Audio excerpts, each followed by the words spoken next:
Bangga Magelang berikan solusi.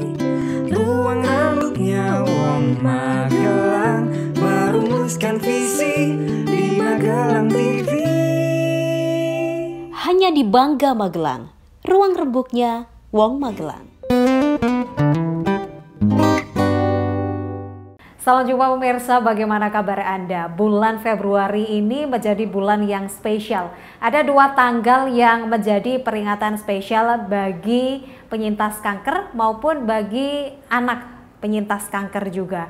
Dan spesial juga mengingat momen tersebut begitu penting, tentu saja kesadaran dan juga ancaman bahaya penyakit ini tentu menjadi luar biasa patut kita perhatikan. Edukasi yang dilakukan berbagai pihak juga terus dilakukan mengingat pentingnya kesadaran kesehatan. Dan kita akan berbincang dengan salah satu wanita spesial menurut saya, masih muda, cantik, dan juga memiliki kepedulian sosial yang sangat tinggi. Dan dia bersama rekannya membangun sebuah shelter atau rumah singgah yang dijuluki Rumah Jagoan Kanker bagi penyintas kanker untuk anak. Dan kita akan berbincang bersama Mbak Sirait Yolanda Putri atau biasa disapa Mbak Ola. Hanya untuk Anda pemirsa, inilah Bangga Magelang, ruang rebuknya Wong Magelang. Merumuskan visi di Magelang TV. Hanya di Bangga Magelang, ruang rembuknya Wong Magelang. Baik pemirsa, saya ingin mengingatkan bagi Anda yang belum mendownload aplikasi GPM Stream, segera download aplikasi GPM Stream sehingga Anda bisa menyaksikan tayangan kami hanya dengan satu genggam handphone kesayangan Anda. Dan juga jangan lupa untuk follow Instagram kami di @magelang_tv dan juga YouTube official kami di Magelang TV. Dan di segmen ini kita akan berbincang bersama Mbak Ola, yang di segmen berikutnya juga nanti kita akan berbincang bersama orang tua pasien. Dan senang sekali melalui aplikasi Zoom saya akan menyapa. Halo Mbak Ola, apa kabar hari ini? Halo Mbak, baik. Senang sekali akhirnya kita bisa bertemu. Mbak Ola, apa yang menyibukkan hari-hari ini? Sibuk ngurus rumah singgah aja sih Mbak, karena kebetulan ini pasiennya lagi penuh di rumah singgah, gitu, lagi full. Gitu. Oke, jadi keseharian Mbak Ola dan juga rekannya sebagai pengurus Rumah Jagoan Kanker ini memang fokus di sana? Atau ada kegiatan lainnya yang juga Mbak Ola lakukan di luar Rumah Jagoan Kanker? Ya, Mas Ferdi,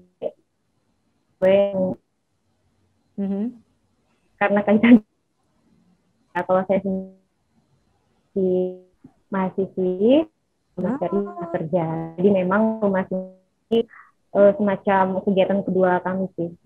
Oh, mahasiswi. Wah, luar biasa sekali.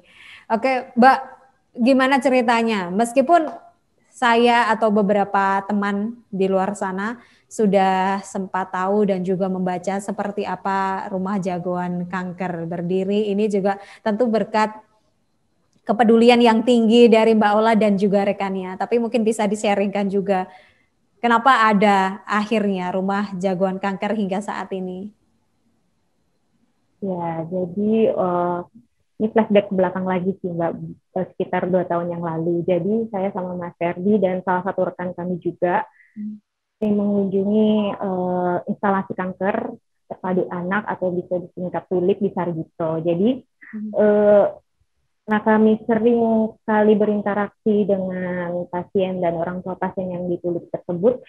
Kita sering mendengar bahwa mereka terkendala kayaknya rumah singgah itu di sini ya terbilang masih sedikit ya Mbak ya, dan kapasitasnya pun sering full sehingga mereka seringkali terkendala untuk mendapatkan rumah singgah. Jadi itulah yang membuat kami kayaknya kita bikin rumah singgah deh supaya kita bisa membantu permasalahan yang sering kita dengar nih kalau kita lagi kunjungan untuk pasien, seperti itu Mbak. Berawal dari ini ya, seringnya berinteraksi dengan penyintas kanker dan juga keluarganya. Nah, yang menarik ini shelter ini tidak hanya untuk anak penyintas kanker, tetapi juga untuk keluarganya gitu. Ini berapa Mbak Iya, kapasitasnya? benar. Tadi Mbak Ola sempat bilang akhir-akhir ini full. Iya. Berapa Mbak kapasitas? Untuk rumah singgah Jagoan sendiri kapasitasnya untuk 6 pasien beserta 2 orang tua. Oh, oke. Itu masing-masing pasien didampingin 2 orang Didampingin tua. 2 orang tua. Apa sih Mbak Iya. yang melatar belakangi sehingga memang harus ada pendampingan khusus dari orang tua yang senantiasa mendampingi gitu. Dan kenapa harus di shelter dan kenapa harus ada keduanya gitu. Ya, baik. Jadi pengobatan kanker ini kan protokolnya. Untuk protokol awal itu biasanya seminggu sekali harus ke Sarjito, entah untuk kemo atau cek lab begitu. Dan ini berlangsung bertahun-tahun. Jadi Dan memang mereka datang dari berbagai wilayah atau daerah. Iya, betul. Jadi kebanyakan pasien kanker anak di Sarjito itu berasal dari luar Jogja, sehingga begitu sampai di sini mereka memang membutuhkan tempat untuk beristirahat karena pengobatan mereka masih cukup panjang di Jogja ini. Betul. Jadi Mbak Ola dan juga Mas Ferdi ya, itu membaca itu sebagai salah satu langkah kemanusiaan yang tinggi, luar biasa sekali. Sudah 2 tahun ini berjalan gitu. Seperti apa Mbak yang Mbak Ola rasakan gitu selama 2 tahun ini? Ya, Duka tentu tak mudah ya. Saya bilang ini tidak mudah. 2 tahun itu juga cukup lama, meskipun belum terlalu lama, tetapi itu luar biasa sekali pencapaian 2 orang saja melakukan aktivitas sosial ini. Gimana Mbak cerita? Oh ya, kalau suka dukanya tentu ada ya, apalagi kita di sini masih umurnya masih muda, cuma 2 orang, tapi harus mengatur manage rumah singgah ini yang isinya yang lebih tua lagi dari kita gitu. Kalau untuk dukanya sendiri sih ini sih bagaimana kita membuat kekompakan di dalam rumah tersebut karena ini kan mereka datang dari berbagai daerah, dari tentu punya kebiasaan yang berbeda seperti itu. Jadi bagaimana kita terus mengingatkan bahwa tujuan kita di sini sama untuk menjemput kesembuhan untuk anak gitu. Masya Allah. Mbak Ola luar biasa sekali yang Mbak Ola lakukan di usia yang masih sangat muda sekali, mahasiswi bersama Mas Ferdi hanya 2 orang saja. Memang pekerjaan yang tak mudah dan ini memang membutuhkan banyak uluran tangan dari segala pihak gitu. Apa yang kemudian membuat Mbak Ola dan juga Mas Ferdi bertahan hingga saat ini? Dan juga apa sebenarnya yang ingin disampaikan kepada masyarakat ataupun khususnya bagi para orang-orang yang berada di lingkungan Mbak Ola?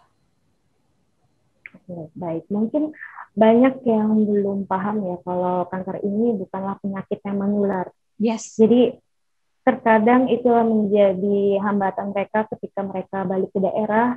Belum tentu tetangga bisa menerima itu. Biasanya sih muncul beberapa penolakan kan. Jadi itulah yang menjadi tugas berat kami sih, bagaimana kita masyarakat bahwa ini loh anak-anak penyintas kanker ini penyakitnya tidak menular, justru mereka butuh support dari kita, apalagi di usia seperti mereka tuh tentu membutuhkan banyak perhatian dari kita yang orang dewasa ini gitu. Dan mengapa saya sama Mas Ferdi terus konsisten ya karena kita selalu melihat pasien kita selalu semangat, selalu ceria, itu yang membuat kita terkadang kalau ada merasa sedikit, aduh capek nih, cuman kalau kita lihat mereka kita jadi semangat lagi. Apa yang masih menjadi hambatan atau kendala yang Mbak Ola atau Mas Ferdi rasakan hingga saat ini? Berdua saja membangun itu ya, mengurus sebagai pengurus rumah jagoan kanker. Apa yang masih jadi hambatan atau kendala hingga saat ini Mbak Ola? Ya, itu tadi sih Mbak, menyatukan beberapa kepala ini bagaimana mereka bisa hidup rukun dan kompak, karena di sini mereka tidak hanya tinggal bareng tapi bisa harus saling menyemangati, harus saling melengkapi seperti itu. Apalagi di rumah singgah ini kan kita tidak memakai orang penjaga seperti itu. Jadi memang memang pure mereka yang berada di Hanya dalam rumah ini. internal ya. Hambatan dan juga Iya, tantangan betul. hanya datang dari internal. Tidak ada dari eksternal atau pihak lain yang mungkin kita tidak paham. Kadang niat baik tetapi tidak disertai dengan pemahaman yang baik bagi lingkungan. Yang kadang Ya. sering salah paham. Ada juga mungkin Iya dari sih. eksternal ya. Kalau untuk rumah singgah Jogan sendiri sih, untungnya dari awal kita membuka ini sih seluruh warga sekitar ini menyambut dengan baik sih. Bahkan kemarin sempat waktu saat lockdown itu kan kita terkendala ya akses untuk masuk Grab gitu. Tapi untungnya di sini mereka semacam memberi toleransi untuk kita apabila kita sewaktu-waktu butuh ke rumah sakit, kita bisa dibantu dibukakan jalan seperti itu. Luar biasa. Nanti kita sambung lagi setelah jeda pariwara berikut ini, Mbak Ola, dan seperti apa mungkin Mbak Ola menyikapi tentang Hari Anak Kanker Sedunia sesaat lagi pemirsa. Jangan beralih dari tempat duduk Anda. JPM Stream, sebuah aplikasi Play Store yang memudahkan kamu untuk menyaksikan program terbaik dari 30 TV jaringan Jawa Pos TV. Jawa Pos TV, JTV, Padang TV, Simpang 5 TV, Kawanwa TV, Nirwana TV, BTV, Pon TV, Magelang TV. Get your JPM Stream apps now.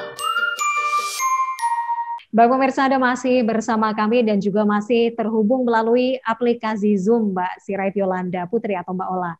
Mbak Ola, apa yang Mbak Ola lakukan 2 tahun belakangan ini luar biasa dan memang patut mendapatkan apresiasi setinggi-tingginya. Tetapi seperti yang tadi saya sampaikan, memang hambatan dan juga kendala selalu ada.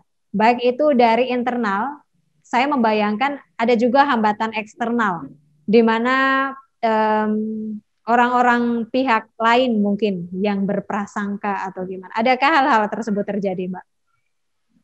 Ya, untungnya sih lingkungan kita rumah singgah Jagoan ini sih lebih banyak membantu kita sih, memudahkan banyak kita. Yang support ya.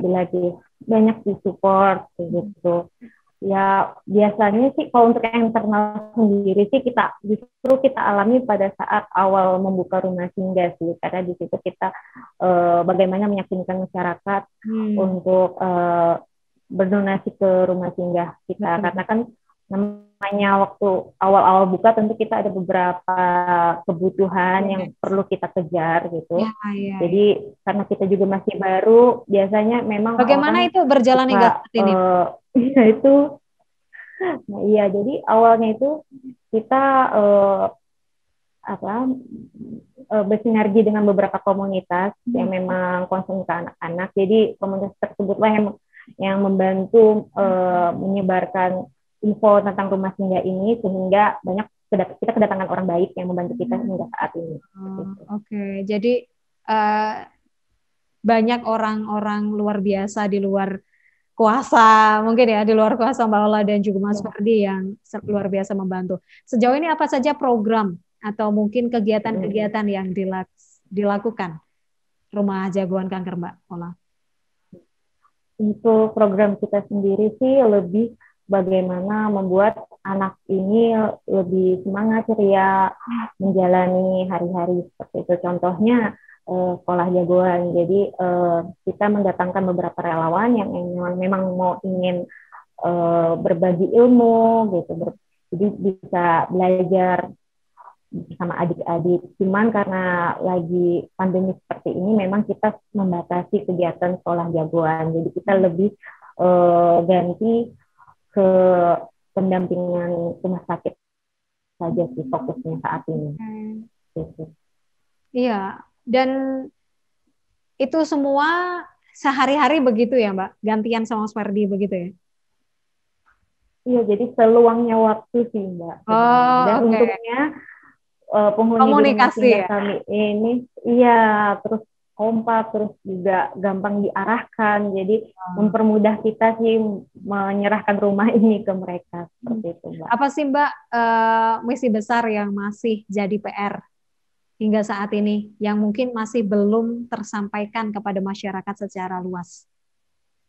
Ya, jadi rata-rata pasien di rumah singgah ini kita sering nanya sih, apa sih yang menjadi penyebab kenapa anaknya bisa mengidap kanker. Jadi rata-rata karena mereka memang berasal dari daerah terpelosok, jadi memang edukasi mengenai pencegahan kanker itu belum sampai ke arah situ. Jadi mereka pun sendiri ditanya seperti itu juga kurang tahu kenapa anak ini bisa mengidap kanker. Jadi kita sih memiliki rancangan ke depan di mana kita bisa masuk ke daerah-daerah mereka ini untuk mengedukasi mereka biar tahu nih bahaya kanker seperti apa. Karena rata-rata mereka ini berasal dari daerah yang sama, Mbak. Gitu.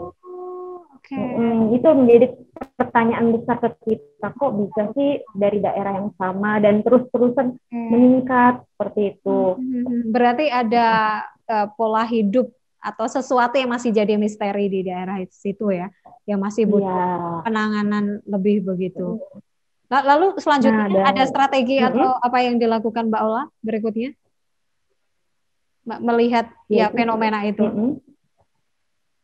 Kita sih memulai dari lingkup kecil aja sih. Jadi kita biasanya visit ke rumah keluarga dan itu kita mengedukasi lah ke keluarga mereka kalau untuk penanganan kanker ini tidak bisa seperti kita sehari-hari. Ini mereka penanganannya khusus karena ya untuk kamar sendiri aja mereka ya harus bersihnya seperti itu. Jadi kita memang mulainya dari mengedukasi keluarga pasien di daerah. Kayak hidup gitu-gitu ya Mbak ya? Iya, betul. Terakhir Mbak Ola, apa yang ingin disampaikan kepada masyarakat, himbauan kepada masyarakat yang lebih luas, atau mungkin menyampaikan hal-hal yang belum sempat kita singgung dari pembicaraan kita? Jadi gini, karena pengalaman pasien kita ini kenapa sampai bisa baru datang nyampe ke Jogja udah dinyatakan kondisinya udah parah segala macam, itu biasanya karena kurang sigapnya orang tua langsung membawa ke rumah sakit. Jadi terkadang nih kita menyepelekan nih rata-rata kan di sini gejalanya seperti demam, nyifan, cuman kan kadang kita mikir oh ini penyakit biasa, lalu disepelekan seperti itu.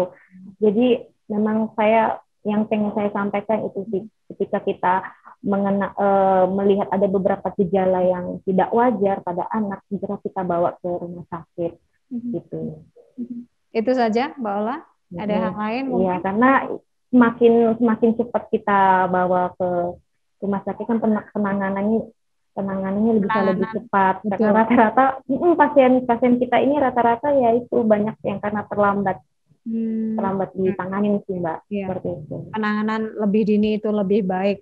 Dan mungkin juga bagi pemirsa atau siapapun yang menyaksikan tayangan ini, bagi Anda yang ingin juga langsung terhubung langsung, itu bisa langsung menghubungi Rumah Jagoan Kanker melalui aplikasi Instagram mungkin ya, Mbak Ola. Ataupun bisa tentu saja ini kita semua bisa bersinergi untuk membantu adik-adik yang manis, teman yang penyintas kanker anak. Terima kasih banyak Mbak Ola. Setelah ini di segmen berikutnya kita akan ngobrol bersama Ibu Ari, dan beliau adalah orang tua atau yang saat ini berada di Rumah Jagoan Kanker ya Mbak Ola ya. Iya, betul. Ya, terima kasih banyak Mbak Ola. Sukses selalu. Saya berharap sekali suatu saat kita bisa bertemu di Yogyakarta, insya Allah. Ya, baik Mbak, ditunggu. Itu dia pemirsa obrolan bersama Mbak Ola, seperti apa yang Mbak Ola harapkan. Tentu butuh sinergi dari semua pihak. Jadi Anda juga jangan segan-segan untuk saling mensupport dan juga menghargai usaha orang lain. bisa langsung menghubungi Instagram di Rumah Jagoan Kanker. Dan di segmen berikutnya kita akan terhubung bersama Ibu Ari. Beliau adalah orang tua dari pasien yang saat ini juga berada di Rumah Jagoan Kanker. Sesaat lagi. JPM Stream, sebuah aplikasi Play Store yang memudahkan kamu untuk menyaksikan program terbaik dari 30 TV jaringan Jawa Pos TV. Jawa Pos TV, JTV, Padang TV, Simpang 5 TV, Kawanwa TV, Nirwana TV, BTV, Pon TV, Magelang TV. Get your JPM Stream apps now.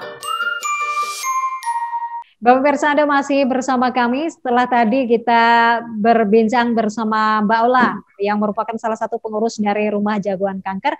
Saat ini kita juga terhubung dengan aplikasi Zoom langsung dari Rumah Singgah Jagoan Kanker bersama Ibu Ari yang merupakan orang tua pasien di Rumah Jagoan Kanker. Assalamualaikum warahmatullahi wabarakatuh, Ibu. Waalaikumsalam warahmatullahi wabarakatuh. Alhamdulillah, bagaimana kabarnya Ibu Ari hari ini? Alhamdulillah sehat. Alhamdulillah. Apa Bu kesibukan hari ini? Masak apa hari ini? Masak ikan nila di bumbu kuning sama itu oseng tumis kangkung. Waduh. Suka anak-anak tumis kangkung. Saya jadi ikut pengen makan. Ibu Ari bisa bercerita atau sharing kepada kami. Boleh kami tahu mungkin bagaimana Ibu Ari mengetahui dari awal hingga saat ini berada di Rumah Jagoan Kanker, kondisi anak dari awal hingga saat ini, Bu. Oh ya, awalnya anak saya itu sering mengalami demam, ya Dok ya. Demam berkepanjangan. Usia berapa Ibu, kalau boleh tahu? Usia 3 tahun setengah. Oke. Iya, 3 tahun setengah. Sebenarnya anaknya kan aktif karena sering demam, jadi susah makan. Makanya jadi nafsu makannya berkurang dan berat badannya selalu menurun. Sama pucat, sering bilang gitu. Padahal anaknya aktif banget tadinya, begitu sering demam jadi seperti itu. Sudah sampai periksa dokter 3 kali, sampai tahu-tahu kelihatan lama-lama kok kelihatan pucat, lemes. Jadi begitu dicek lab, tahu hasilnya ternyata HB-nya cuma 5. Habis itu kan suruh mondok di rumah sakit daerah, terus ditransfusi. Untuk menurunkan demamnya juga lumayan susah, Dok. Habis itu ditransfusi, begitu bisa turun, transfusi. Tapi kok sudah transfusi, kok perkembangannya masih saja kayak gitu, malah tambah nggak bisa jalan. Ternyata kata dokter menjurus ke kecemasan darah. Terus dia disuruh ke Sarjito, ke Rumah Sakit Sarjito, Jogja, untuk pemeriksaan lebih lanjut. Itu nggak nunggu lama, langsung saya bawa ke Rumah Sakit Sarjito. Habis itu pelacakan selama 9 hari. Terus keluar hasilnya, dokter bilang harus menjalani protokol pengobatan karena sakitnya emang keganasan darah, yaitu leukemia. Ya, awalnya saya datang ke sini juga nggak tahu, bingung. Kata dokter nggak boleh pulang karena kondisinya anak. Habis itu harus menjalani kemoterapi per setiap minggunya. Ya, terus sama dokternya dianjurkan untuk tinggal di rumah singgah biar anak nggak kecapean, terus pengobatannya bisa lancar gitu.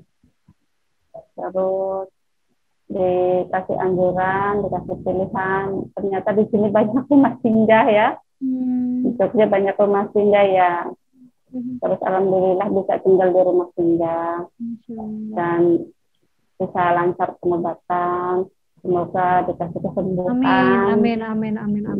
Sudah berapa lama Bu di rumah singgah atau sejak mengetahui si adik ini mengidap penyakit tersebut sudah berapa lama hingga saat ini? Sudah kurang lebih 1,5 tahun.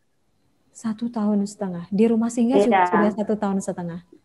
Iya, soalnya saya selama 1,5 tahun pengobatan ini pulang cuma 3 kali selama 2 bulan. Cuma jenguk rumah karena juga lihat kondisi anak gitu kan. Betul. Ibu Nah, cukup jauh juga, cukup jauh. Jadi kan ada kendala di keuangan juga kan. Betul. Makanya saya pilih untuk tinggal di rumah singgah saja dan demi kebaikan anak saya. Ya. Tentu saya tak bilang ini mudah ya Bu ya, pasti luar biasa sekali perasaan orang tua itu kan pengen semua yang terbaik bagi anaknya ya Bu ya, pengen anaknya sehat. Kami juga mendoakan bersama semoga pengobatan semua berjalan lancar. Amin. Tapi apa sih Bu yang paling berat mungkin yang Ibu rasakan hingga dari 1,5 tahun gitu? Apa yang Ibu rasa hambatan besar yang Ibu alami gitu? Hambatan besarnya ya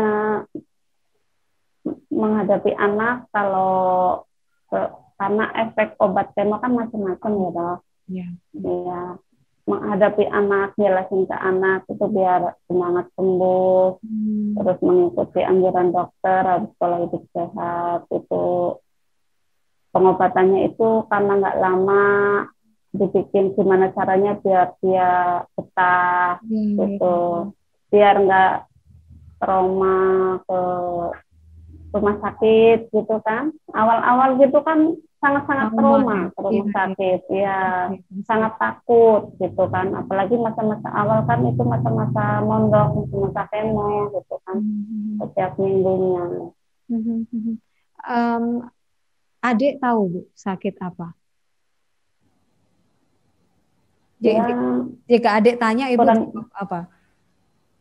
Iya, Bunda kok sakitnya lama banget sih sembuhnya, kok sakit terus sih gitu. Terus kok minum obat terus sih, bosen gitu kan. Sedangkan minum obatnya emang kurang lebih 2 tahun gitu kan.